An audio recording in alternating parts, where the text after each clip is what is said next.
অরুচি বা ক্ষুধামন্দা দূর করতে হোমিওপ্যাথিতে লক্ষণ ও কারণ অনুযায়ী বেশ কিছু ভালো ঔষধ রয়েছে। সতর্কতা: ঔষধের শক্তি, মাত্রা, খাওয়ার নিয়ম এবং বিশুদ্ধ ঔষধ পেতে অবশ্যই রেজিস্টার্ড হোমিওপ্যাথিক চিকিৎসকের পরামর্শ নিয়ে ঔষধ সেবন করবেন। হোমিওপ্যাথিতে নির্দিষ্ট রোগের কোনো একক ঔষধ নেই।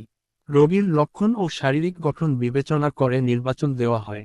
নাক্স ভূমিকা: পেট ফাঁপা, বদহজম এবং কোষ্ঠকাঠিন্য সহ অরুচি থাকলে নাক্স ভূমিকা উপযোগী।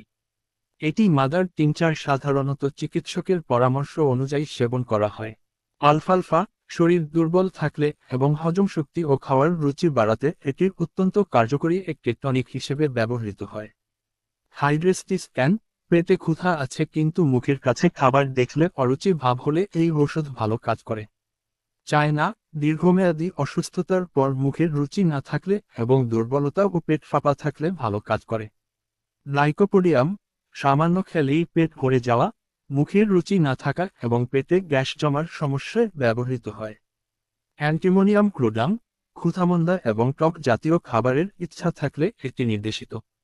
আমলকি: খাবার অরুচিতে আমলকি একটি প্রশংসনীয় ঔষধ। নিয়মিত কিছুদিন সেবন করিলে ক্ষুধা ও আহারের রুচি বাড়ে। তথ্যটি ভালো লাগলে অন্যদের সাথে শেয়ার করে নিতে পারেন অথবা আপনার মতামত কমেন্টে জানাতে পারবেন।